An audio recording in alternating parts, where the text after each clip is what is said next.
Boker Tov, Boker Tov. Shalom Aleichem. Welcome to the Aliyah Day. Another great Aliyah today as we get into the discussion of Messiah. Once again, looking at the story of Yosef and learning some really interesting and important correlations related to the Moshiach. Excuse me, I got to bend over because I just dropped the book. My apologies for that. So looking at the correlations here, today we're going to be focused on the aspect or the idea that the Messiah descended to Sheol or Gehenna, or otherwise known as hell. The prison is another euphemism for that. And this is actually discussed in the letter from Kepha, the one he actually wrote about this. We're going to be looking at that and then juxtaposing this to the discussion of this scenario in our Aliyah today from Genesis chapter 39, in which we find that everything is going pretty well for Joseph. I mean, all things being equal. He's sold into slavery. His brothers, rejected him, sold him into slavery. And now he finds himself in the house of Potiphar. It's going pretty good. I mean, we talked about yesterday how he was likened to the Ark of the Covenant and how everything he touched literally, basically turned to proverbial gold.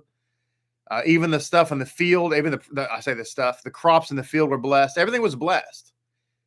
How many of you know that in life, things kind of often, there's this axiom, if you will, that things often get worse before they get better. Anybody, does that relate to anybody? Or now maybe it's just me, but some of you, I know your life has been just a bowl of cherries, and you sit around all day and eat bonbons. Does anybody remember, by the way, bonbons? When I say that, is that like, I think if you're over the age of 40, you probably have heard of bonbons or Cascade. Take my stress away, or is it Cascade? What was the bubble company? No, it's not Cascade. What was it? Doesn't matter. Stop talking, Rabbi. Okay, thank you. Calgon. Thank you, Hezbollah. Calgon. Calgon. Yeah, I remember Calgon, right? Why do I even dive into this? I don't even know. No pun intended. Get it? Calgon, dive in. Anyway, listen, stop interrupting me. So here's the thing. Things get bad to worse. There's also a precept in Judaism that in order to ascend, you have to descend. So this all takes us back to this concept of Joseph. In our story today, we also are dealing with something that hits close to home in our modern era. I'm diving now into politics a little bit. So in today's episode, Joseph gets falsely accused of sexual assault.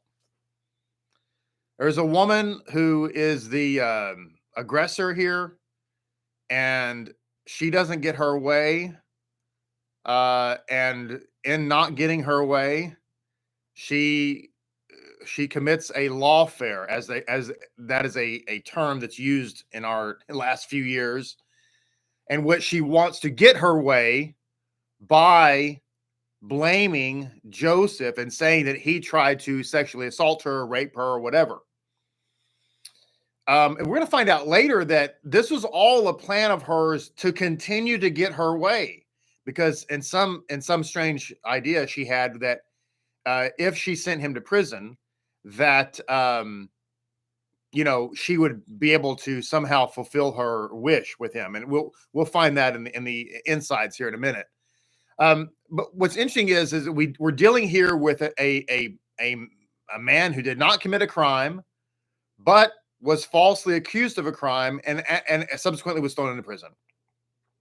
We've seen this in our modern era, and it's really has been a disgrace and a stain in our country, where the United States was one of the reasons the United States became the United States, that we fought against Great Britain. We fought the Revolutionary War. One of the reasons is because the crown could just accuse anybody of anything, and once the crown accused you of something, everybody thought you were guilty, right? It was just like assumed that you're guilty because the crown said you were guilty. And there was all these political issues. There were other issues. You could just, there's a lot of power to just say this person committed a crime and here you go. And so one of the reasons why we fought the Revolutionary War in the United States was so that that type of thing couldn't happen. And we had this idea that was, in our justice system here in the United States, that someone who is accused of a crime is supposed to be considered innocent until proven guilty. And the idea, by the way, let me just dive into this just for a moment, because I think it's important. So if you ever find yourself on a jury in a criminal case, you need to remember this. It is the job of the state to prove beyond any reasonable doubt that the person accused did in fact commit the crime. The person accused has to prove nothing. Okay, nothing. Which is why, by the way, part of our Constitution, the Fifth Amendment, is that we do not have to testify in our own defense. That's called pleading the Fifth. Because it's not incumbent upon us as citizens to prove our innocence. Okay? The state is supposed to prove. And that's the reason for this, by the way, is because the state has so much power. When the state accuses somebody of a crime, tell me if I'm wrong, you hear that so-and-so got accused of a crime by the government, and you automatically think, oh, wow, they're guilty, right? Right. So anyway, lawfare became a thing. And so what happened in the recent years is the government started using this against their political enemies. It's a disgrace. And the whole goal was to keep their political enemies from becoming their political opponents. So it's really sad, but I think it's pertinent to, and by the way, this is why in our recent election, it was such a one-sided landslide, largely because of this. Because in America, thank God, at least the vast majority of Americans are like, yeah, we're not playing that game. I don't care what your political bending is. We're going to defeat or win or whatever. Win or lose, it's going to be at the ballot box, not in the courtroom. Okay. And people are kind of wising up and getting kind of there. I want to say something. There was like a rash of this lawfare about 2 or 3, 4 years ago, where everybody thought they could use the criminal court to get rid of their peeps that they don't like. Okay. Trust me. So that's gone away now. People are kind of sick of that. They don't want to do that anymore. But what's interesting is, the reason I bring this up, obviously, is because our portion this week, or today rather, is kind of about this. It's like we even see this applied to the Messiah. We see it applied to the Messiah in the Gospels, right? Trumped up charges. I mean, think about the Messiah. The whole thing about the Messiah was he was falsely accused. And, we wonder, like, why is that still a thing today? Well, hello? The Messiah was falsely accused. How many other Jews, how many other believers, Jews, have also been falsely accused? We just recently, it was on the Jewish calendar for the 10th of Kislev. There is a big celebration in Hasidim that the Alter Rebbe was released from prison after having been falsely accused of sedition against the government and so forth. So it happens all the time. And here we see it now with Joseph. He's just minding his own business, doing his own thing, and he gets falsely accused. So we're gonna explore this. Oh, and another type is that, so now because of this though, so the good news is, looking back at politics, I'm trying to keep this way at a 30,000 feet view here, okay? Because it really doesn't matter the party. So I don't want to get off into party politics. I'm just trying to look at a 30,000 foot view here. Whatever you think about the recent election in America, whether you're excited about it or not excited about it, put that aside for a second. Let me explain why it was such a landslide defeat of one side. it's because of this issue. And so what ends up happening is that whenever you use dishonest means like this to try to defeat your opponent, instead of just kind of outright doing it like fair and square, we're going to go to the ballot box, we're going to do it like this, we're going to have a debate of ideas, as opposed to, I'm going to falsely accuse you of a whole bunch of stuff and hope that something sticks.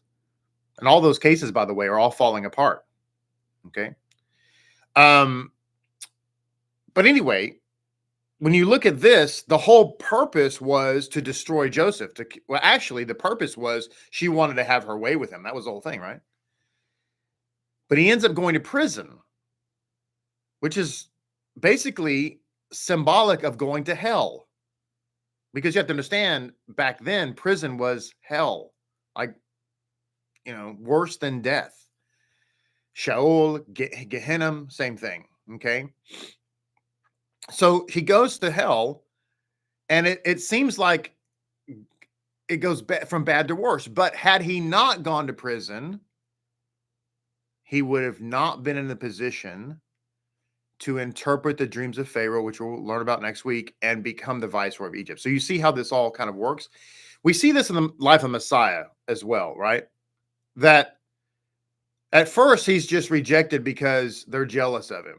But then later, it gets worse.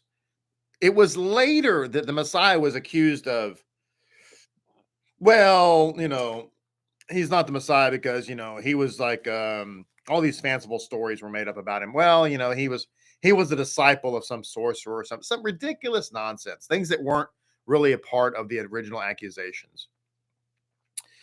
Let me say hello, and I want to dive right into a few verses from 1 Peter. Now, Peter actually wrote 1 Peter. 2 Peter is a forgery. Peter did not write 2 Peter. And by the way, that's not a conspiracy theory. It's an absolute historical fact that everybody knows. I say everybody knows. What I mean is scholars know. And that's 2 Peter is the letter that's used to validate Paul. Okay, but the little trick is Peter didn't write 2 Peter. It was a well-known forgery, pseudographical. It's a really kind of a scholarly way of saying it's a forgery. I wrote an article about this on the Rabbi Griffin blog page. But anyway, we're going to actually look at the letter that Peter actually wrote, okay, because it's really interesting about this topic. Before we do that, though, let us take a moment to greet everybody and welcome you to the program. Good morning, Sergio. Glad to see you. Hebsabug Boker Tov to you. Atara Boker Tov. Happy Prep Day, everybody. Yes. By the way, don't forget to donate financially to our digital sign that we're trying to raise money for. Everybody give something and do the best you can. And we're going to get there quicker rather than later. Good morning, Wendeley. Good morning, Seth. Good morning, Micaiah. Leah, hope you and Shmuel are doing great. Nellie Grace, Donna Jones, Chanel, Boker Tov. Samuel, good morning to you. Chris and Crystal. And who else do we have? Timothy, good morning. Shoshana, hope you and Yaakov, Slika, hope you guys are doing fantastic. Zake and Yagal, good morning. And Amana, Boker Tov. Lori, Boker Tov. Jubilee, good to see you this morning. Ariella, Rafaela, good morning. And Rusk, Boker Tov to you. Glenn, Boker Tov. Beard of Prey, good morning. Ahava, good morning. Curious Comments, good morning to you. Jeff White, good morning, sir. Peaches, formerly from Georgia, good to see you this morning. Shoshana Brenner, Boker Tov. Zake and Rayford, good morning to you. Milka and Zara and Daniel, hope you guys are doing great. Kara, good morning.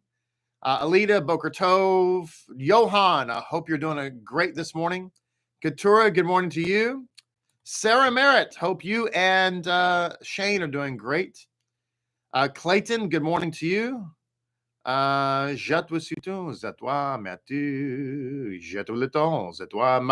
good morning to you.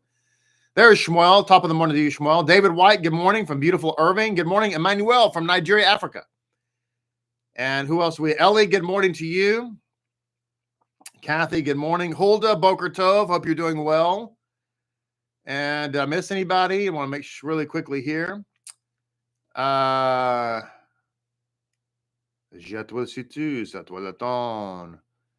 else do we have? Thelma, Boker Tov. Hannah, Boker Tov to you. And Paul, good morning to you. And who else do we have? Carol, good morning. Geneva, Boker Tov.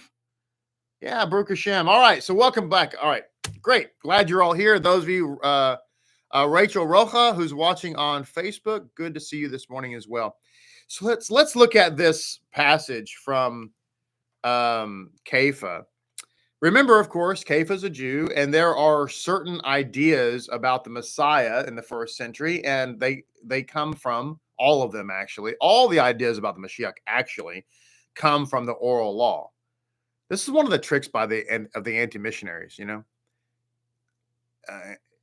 If you're engaged with an anti-missionary ever in your life, and they say, "Well, show me this idea about the Messiah. Show me where that is in the Tanakh." It's not in the Tanakh. Well, that's a trick, or it's a trap, like Return of the Jedi. It's a trap.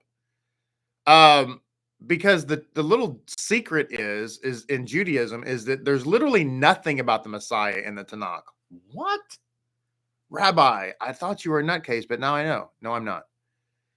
The reason that you think that certain passages in the Tanakh are talking about the Messiah is because of the oral interpretation of those passages. Okay? This is why the Sadducees did not believe in the Messiah, because he's not explicitly talked about, particularly in the Torah, specifically in the Torah, okay? But really in the rest of the Tanakh as well. Everything else is kind of like allusions to, okay? But anyway, in rabbinic literature, there's this idea, good morning, Anthony. There's this idea that the Messiah is going to descend to Sheol. That's correct, Sergio, not on the Parshat level.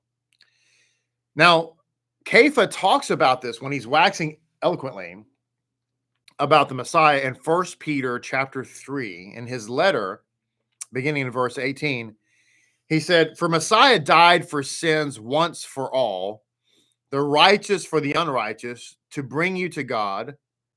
He was put to death in the body, but made alive by the Spirit, through whom also he went and preached to the spirits in prison, who disobeyed long ago when God waited patiently in the days of Noah while the ark was being built." Now he goes on to talk about that episode. He actually mentions how the water of the flood symbolizes a mikveh, which, by the way, we've talked about that when we talked about the flood. That's exactly what the oral writings, the rabbinic writings of Judaism says, is that the waters of the flood were in fact a mikveh for the whole world. Okay, so Kepha is bringing down that idea, applying it to the Messiah. He says that he went and spoke to the people who were in prison, and mentions that these are the people who disobeyed long ago, which really talks about the incredible mercy and grace of God, that he would in fact, even go and preach to these people who were lost during the flood. The point here I really want to talk about was that the Messiah descends to Sheol. He descends to prison and speaks to people there. And so now we see the Messiah ben Yosef, that is, the suffering Messiah, do that exact thing. He actually descends, to prison. And the purpose of going there is to be a light, as we're about to see. By the way, Leah says, Ariella and Hanya say hi. Hi, guys. Good to see you. Hope y'all are having a great day. So let's look at this. First of all, let's learn a lesson from Yosef. In Me'am Loez, to chapter 39 and verse 7, it says, talks about Joseph's saintliness. He was handsome, but yet he avoided sin. Okay. Many of us men, by the way, have that same problem. Just kidding. But anyway, it says here, in a way, Joseph himself sought this. He said, "My grandfather Abraham and my father's father Isaac both withstood a terrible test and did not complain about God's decree. Why should I be better off than they are?" So Joseph has, on the one hand, a great thought here. He recognizes in life that, his grandparents had a test They endured the test without complaint. And he thinks he's saintly. He's like, I need to be able to have such a test, right? God replied to him and said, if that is what you want, I will give you an even harsher test than theirs. So we're about to learn a lesson here, ladies and gentlemen. And that is, we probably shouldn't ask God for a test. Asking for a test might not be the best idea, right? I don't know if anybody has ever experienced this. It's kind of like you should never volunteer for anything if you're in the military, but you shouldn't ask for a test. So this is what it goes on to say. The most difficult thing for a young man is to control his sexual desires. Joseph's sexual frustration caused him more anguish than Isaac's experience when he was bound on the altar. So it's alluding to the fact here that Joseph asked for a test, and God's now saying, I'm going to give you a test, and it's going to be this test of being tempted with this lady. Okay. Now there's another insight I want to mention here. This is also from Loez to chapter 39, verses 8 and 9. This is actually part of yesterday's Aliyah, but it kind of leads up to this point here of the big test. Okay. Yeah, Glenn, don't ask for patience either. God will send you people who will test your patience, or not really test your patience, but they will, as we say, improve your patience. It's probably not a good idea. Just whenever you think you're deficient, to say, I'm good. I don't need anything. I'm fine. And it says here, in the past, God would choose a member of my, this is the Imam Loez and Isaac, or excuse me, Joseph is speaking here. Let me back up. It says, we have a tradition that someday God will give our people the Torah, the greatest law the world has ever seen. Although the Torah has not yet been given, as a descendant of Noah, we are forbidden to commit adultery. Okay. Then it says, in the past, God would choose a member of my family. This is how he's refusing, by the way. I should mention this first. This is how he's refusing to succumb to the temptations of this woman. It says, in the past, God would choose a member of my family as a human sacrifice. Wait, what?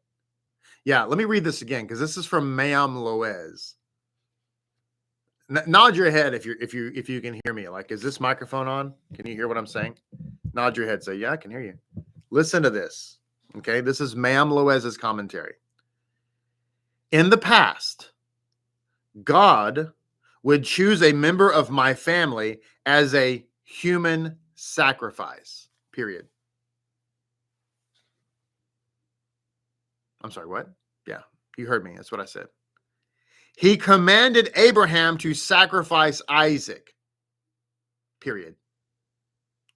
There is a good chance that God will also choose me for the same purpose, because I too am my father's favorite son, period. I'll pause here for a moment before I read the last sentence of this paragraph. Notice something here. This is such an important commentary. Because Isaac in this commentary, Joseph in this commentary is recognizing that Isaac was in fact a human sacrifice, and that God sometimes requires human sacrifices for unique means. And secondly, he is saying that he himself is potentially going to be that second another human sacrifice. Now, why did he say this? Because Isaac was not actually sacrificed, and the insights to that story bring down that they thought that this would happen at another time, perhaps with somebody else. Maybe somebody that was more worthy, more righteous, whatever.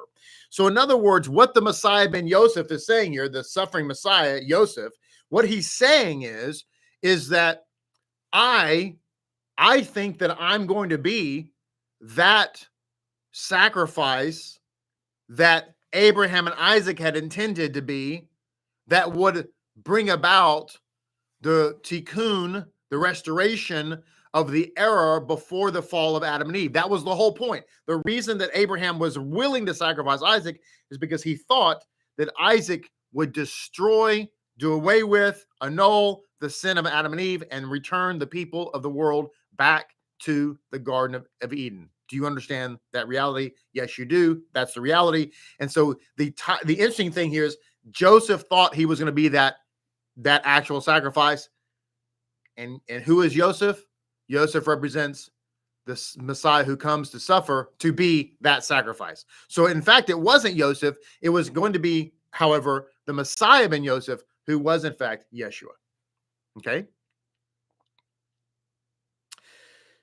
It goes on to say, so this is really crucial as well, because you'll read in Jewish writings how the idea of a Messiah, a human Messiah, if you will, a human sacrifice, that's abhorrent to Judaism. It's ridiculous. That's pagan. Jews don't think that. They don't believe that. It's so ridiculous. It's absurd. A Messiah dying for your sins is absurd to Judaism. That's like, ooh, icky. However, all of that is phony baloney, plastic banana, good time rock and roll. As it turns out, that concept is central to Judaism. This is why Lapid Judaism is so valuable in your life, is because we look actually at the insides, not in this narrow little horse blinder thing. Now, it goes on to say, this is what Joseph writes, or says rather, if I commit adultery, I will be unfit as an offering to God. So Joseph's position is, the reason I'm trying to not, commit this sin with you is because I expect to be a sacrifice and I cannot be defiled. Ladies and gentlemen, Joseph thought that his mission in life was to be a sacrifice.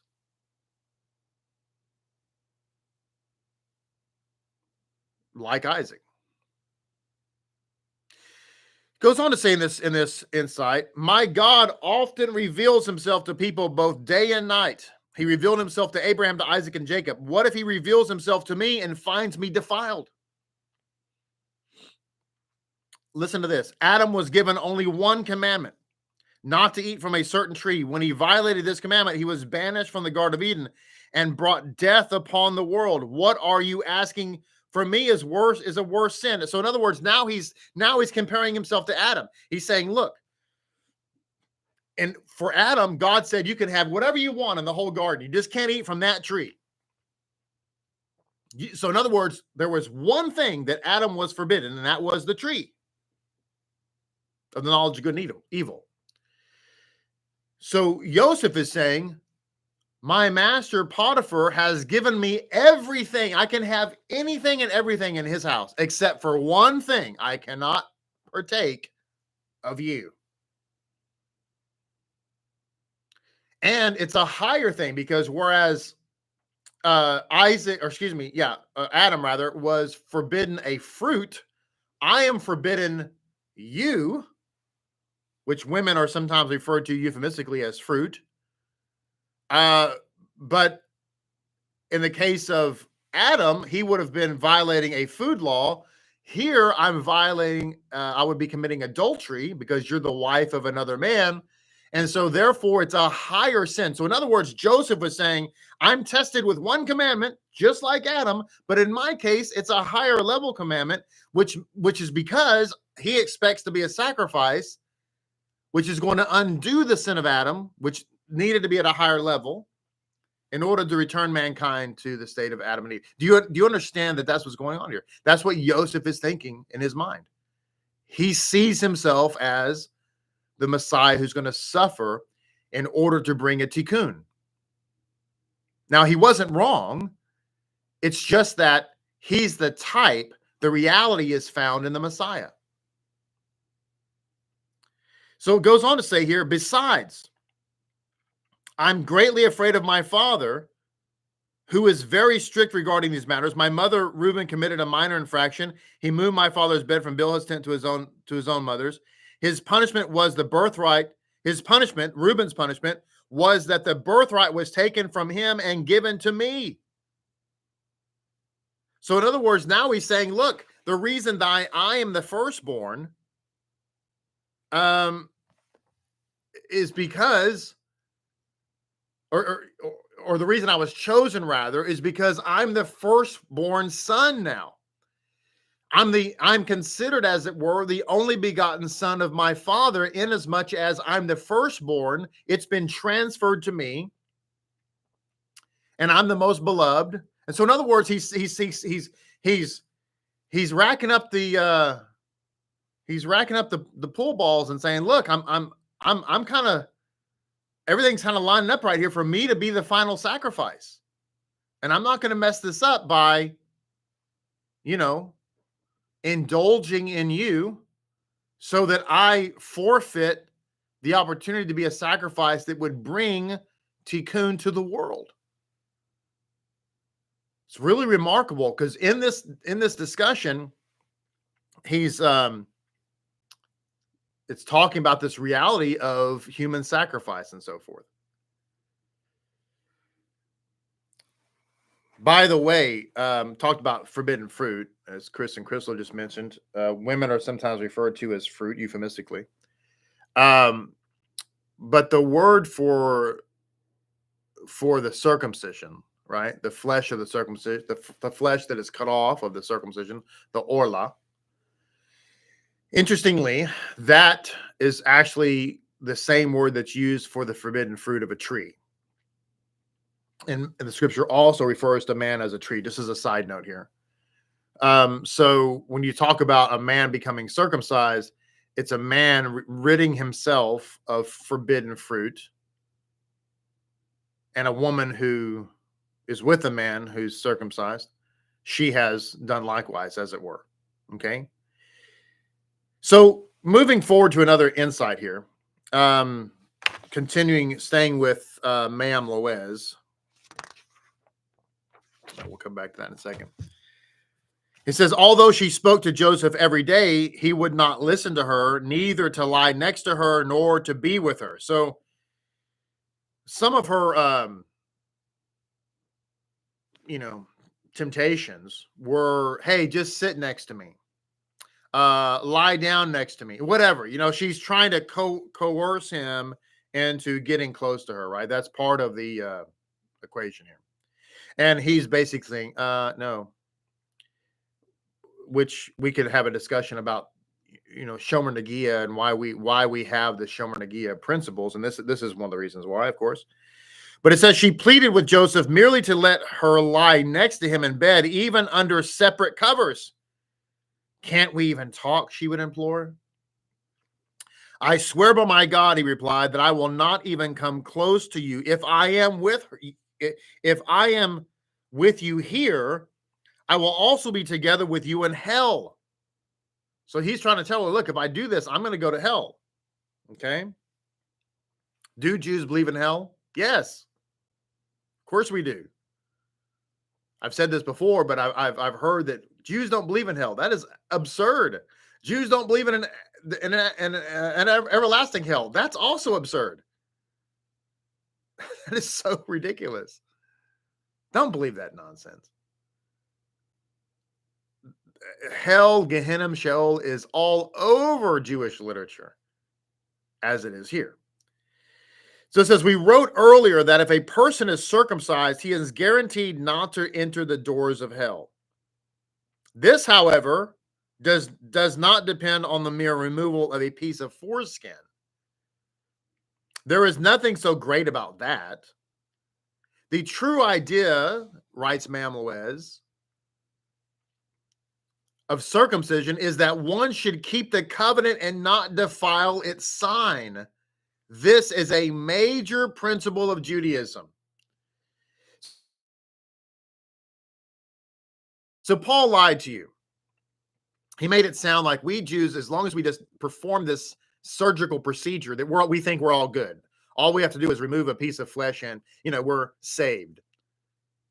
Paul lied to you. It's possible that Paul didn't even know this, because a lot of people are gaslighted to believe that Paul was some type of rabbinic genius. He was not. That's very clear when you read his writings.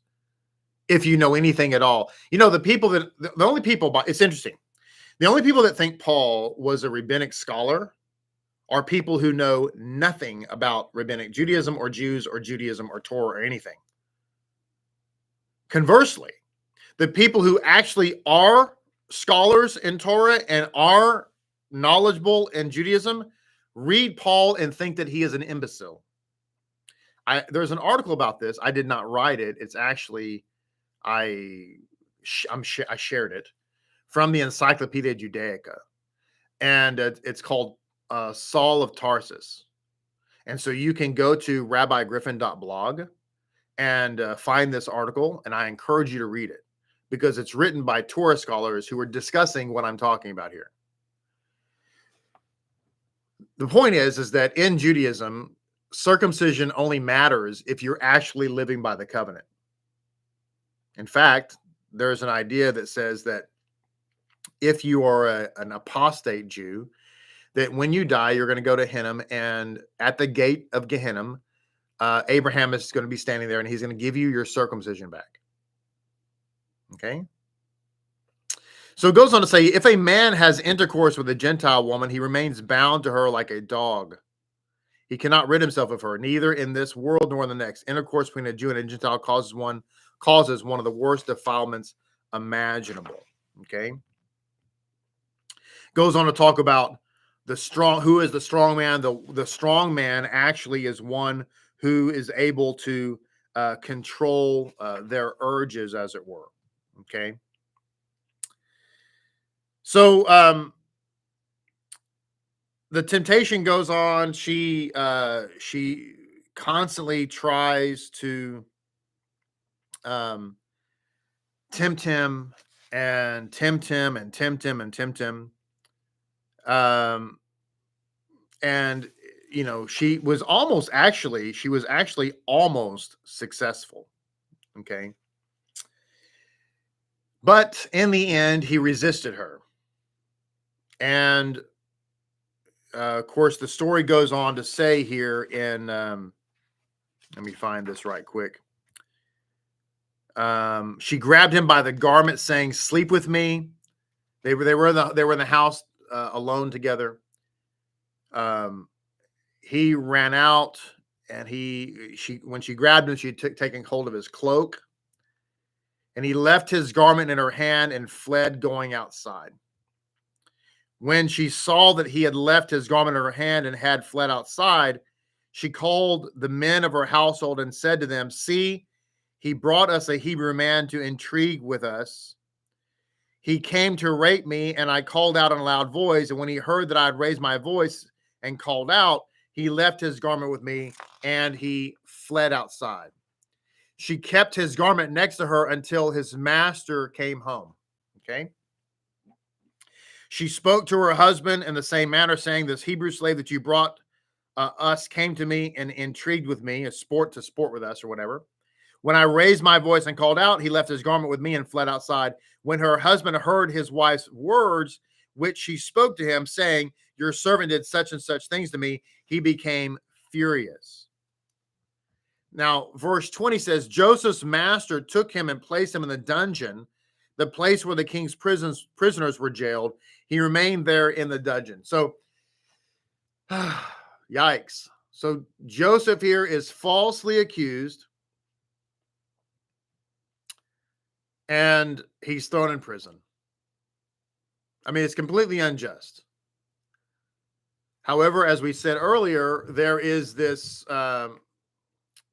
reality that had he not been thrown in prison, he would not have had the opportunity to become the viceroy of Egypt and thereby, save the world, essentially. But nevertheless, looking at it, we can look at this from the aspect of the types and shadows of Messiah. And we can also look at it from just a human perspective. Now, there's another, and that is the human perspective being Joseph. I mean, this has to be so disheartening from Joseph. And I think that a lot of us can relate, because maybe you've been at a point in your life, maybe you weren't falsely accused like this. It wasn't really on that level. Not, fortunately, most people have not experienced what it's like to be falsely accused in a legal situation. And that's good. That's fortunately, that's a positive for you.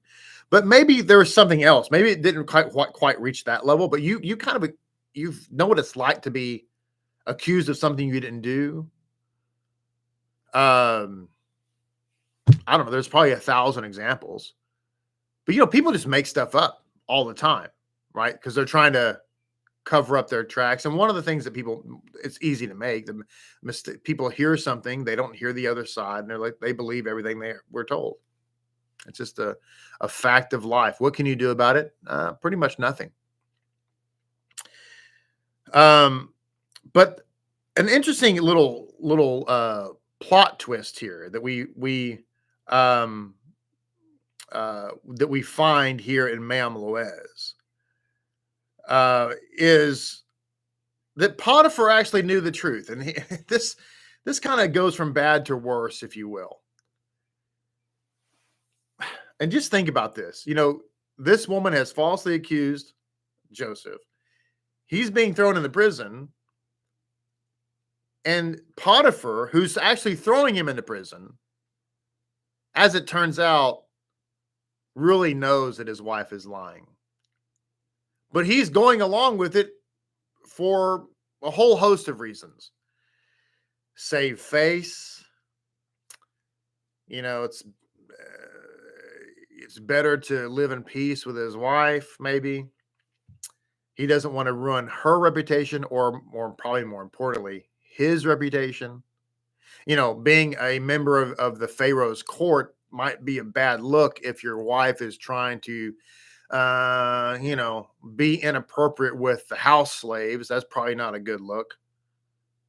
The point here is that Potiphar knows his wife is lying, but he goes along with it anyway. I mean, it's really remarkable. So this is what it says in Me'am Loez's commentary, again, to this chapter 39 and verse 20. Although Potiphar knew the truth, he said to Joseph, "I know very well that you are innocent." Well, that's comforting. Thank you. "I know that she tried unsuccessfully to seduce you. Although you do not deserve any punishment, I have no choice but to imprison you. Everyone is talking about the incident. If I do not punish you, then they will say that my wife is there's a particular word here that's being used. I'm not going to use it because it's a family show, but I'm just going to say they will say that my wife is, let's say, indiscriminate. Okay. She's a little, as they say, loosey-goosey. Okay. They will say that she has done this on other occasions, and that my children are, another word that's being used here, which is not a good word, but we'll say the children are not exactly documented. Therefore, I must place you in prison, at least for appearance sake." This, now, as we read this, we're thinking, I go back to the lawfare thing I was talking about. Reality, by the way, the lawfare thing is not my opinion. This is actually national polls have proven that this was a big part of what happened this last election cycle. People just don't like that.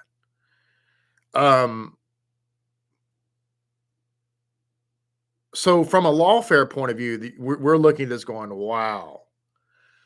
But I want you to think about this in relations to Pontius Pilate.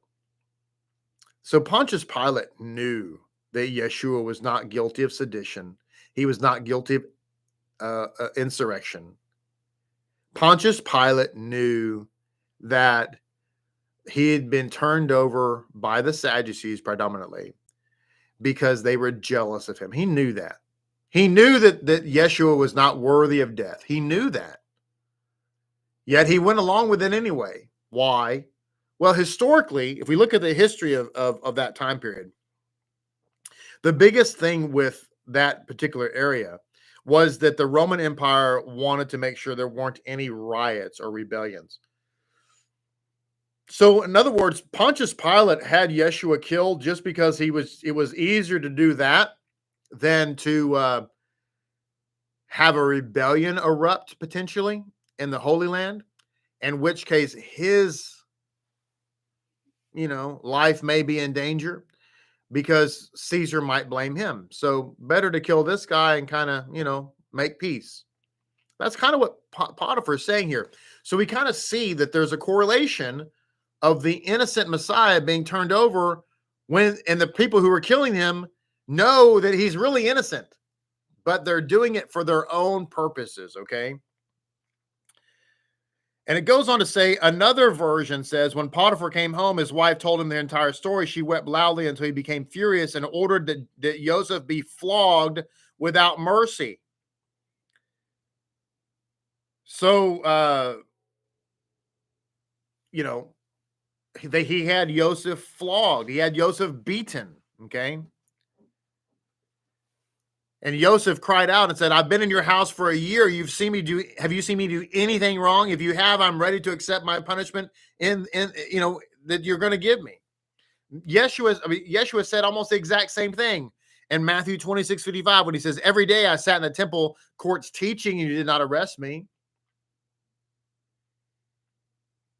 Now, we learn in another insight, by the way. I just got a few minutes left here. I'm really kind of over time, but let me just get to this right quick. Joseph goes to prison. He's in prison. God blesses him there in prison. But there's an insight in Mamalwez here. And I just want to read it really quickly because this is part of the story that you obviously don't read because it's part of the ancient rabbinic sources.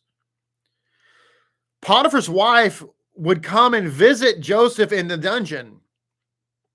She would say to him, I caused you to suffer in this prison. You are the jailer's servant when you used to be the master of an entire household. If you still want to be stubborn, I will lower you even more. I will have them withhold your food. She basically goes to prison to see Joseph to try to entice him more. Okay. Now, the Messiah, the suffering Messiah, as it were, goes to prison. He's cast into the dungeon, falsely accused, et cetera, et cetera. From a human standpoint, you can only imagine what this must feel like. Okay. And there's nothing you can do about it. Because once you're accused, like this, in this situation, everybody, just you're presumed to be guilty. What case can you make? You just presume to be guilty. So it says here, and he's placed in the prison. According to the usual use of this term, brings out that although he was cast into a dungeon where he felt shame and despair, Joseph's stay in prison was nevertheless bathed in light from above because of his unwavering faith and his absolute confidence in God. For Joseph, Sohar and Zohar, prison and light, merged into one and the same idea.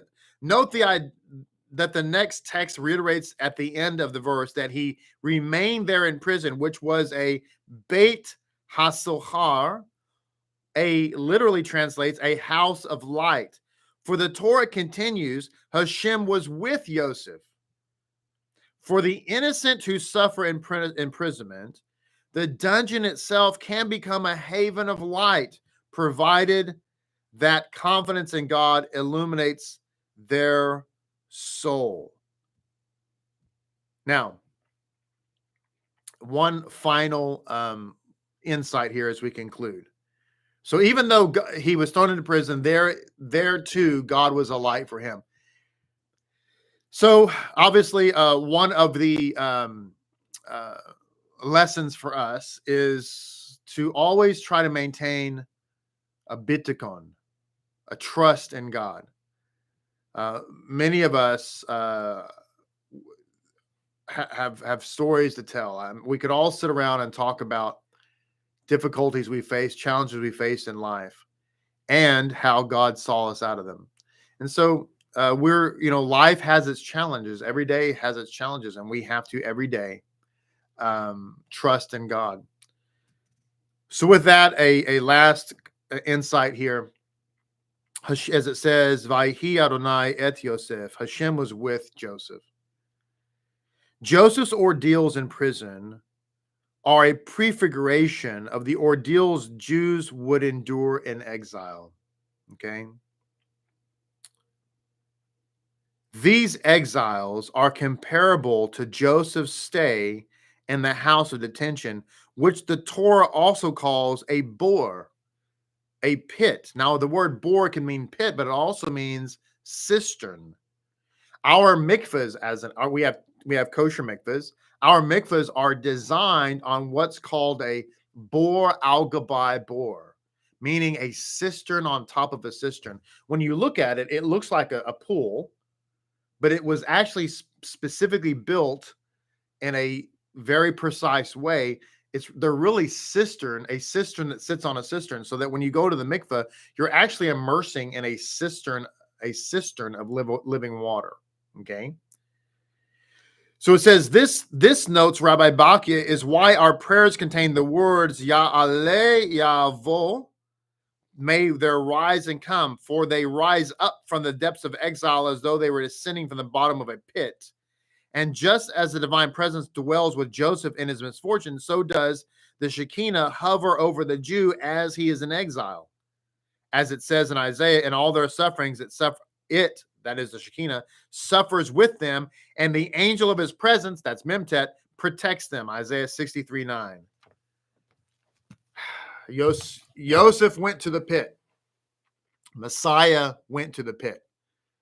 But he went to the pit so that he could rise up to be the king who would rule over kings. End of our Aliyah today.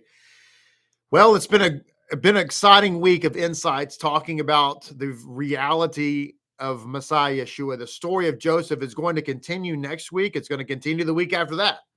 And it's going to be even better and better as it's going to show us why Yeshua is the Messiah through this incredible story. Be encouraged today. If you have suffered in some way, like we have seen, as we talked about today, some of us have been there. Some of us know what this is like. Some of us more than others. But I can tell you from experience, it's going to be okay. You're going to make it through, and you will be victorious if you continue to trust in HaShem. That's where the victory is. That's where the victory is. So God bless you. Thank you so much for being a part. By the way, I forgot to say something else about this. Please forgive me for this last minute little thing. Do you know that all three messianic figures in the Bible, Joseph, Moses, and David, were all accused of this type of lawfare type stuff? Moses was accused of being a murderer. Joseph, of course, we just talked about, was accused of committing adultery. Did you know that David was accused of being a thief? In fact, anytime something was stolen in Bethlehem, they would say that must have been David. Did you know that? So you see, it's a common tactic of the enemy. There you go. Interesting, isn't it? God bless you. Please be sure and give to our digital fundraiser or digital sign fundraiser. That would be great if you could do that. Look forward to seeing you in the synagogue tomorrow. Shabbat Shalom. Have a great and amazing Shabbat. We'll see you tomorrow.